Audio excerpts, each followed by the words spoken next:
بسم اللہ الرحمن الرحیم۔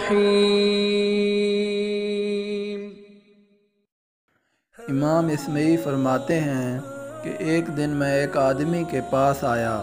اس سے پہلے میں بھی اس کے پاس اس کی سخاوت کی وجہ سے آتا رہتا تھا، لیکن اس دن خلاف معمول اس کے دروازے پر ایک دربان کھڑا تھا، جس نے مجھے اندر جانے سے روک دیا اور کہا، اے اسمعی، میں تجھ جیسوں کو اندر جانے سے روکنے کے لیے آج اس وجہ سے دروازے پر کھڑا ہوں کہ اس کی خستہ حالی اور تنگ دستی مجھ سے دیکھی نہیں جاتی۔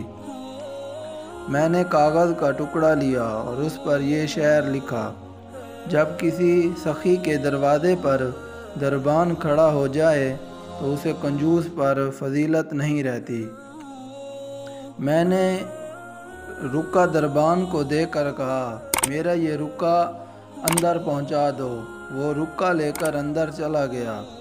تھوڑی دیر بعد وہی رکا واپس لے آیا۔ اس کی پشت پر لکھا تھا، جب سخی کا مال کم ہو جاتا ہے تو وہ پردہ ڈال کر قرض خواہ سے چھپنے کی کوشش کرتا ہے۔ اس رکے کے ہمراہ اس نے ایک تھیلی بھی بھیجی جس میں 500 دینار تھے۔ میں نے سوچا کہ آج امیر المومنین کو کوئی تحفہ ہی دے دوں اور اسے یہ قصہ بھی سناؤں۔ پھر میں نے امیر المومنین کو رکا اور دیناروں کی تھیلی دی اور گزشتہ واقعہ بھی سنایا۔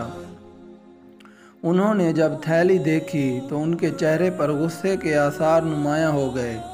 کہنے لگے، اس پر تو بیت المال کی مہر لگی ہے، فوراً اس آدمی کو پکڑ کر میرے حوالے کرو جس نے تمہیں یہ تھیلی دی ہے۔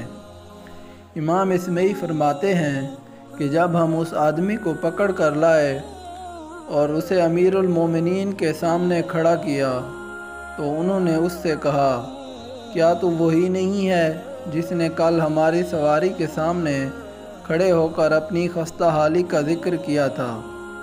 آج اسمعی ایک شعر لے کر تیرے پاس آیا اور وہ تھیلی تو نے اس کو پکڑوا دی۔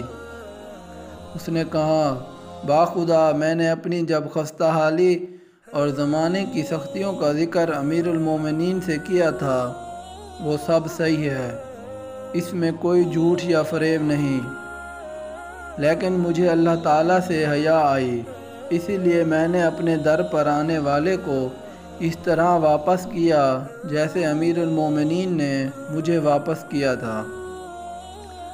امیر المومنین نے کہا، باخدا، کسی عرب ماں نے تجھ جیسا زیادہ سخی نہیں جنا ہوگا۔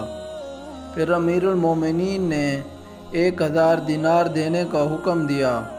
اسمعی کہتے ہیں، میں نے کہا، یا امیر المومنین، مجھے بھی دیجئے۔ میری بات پر وہ مسکرائے۔ پھر میرے متعلق بھی انہوں نے مزید 500 کے ساتھ 1000 دینار پورا کرنے کا حکم دیا۔ اس آدمی کو اپنے مخصوص لوگوں میں شامل کر لیا۔ اللہ کی راہ میں جتنا بھی خرچ کیا جاتا ہے اسے اس کا دگنا ملتا ہے۔ سخی بندے کا مال کبھی کم نہیں ہوتا بلکہ بڑھتا ہے، در حقیقت وہ کبھی گھاٹے میں نہیں رہتا۔ دنیا اور آخرت دونوں میں اس کو سخاوت کا برابر اجر ملتا ہے۔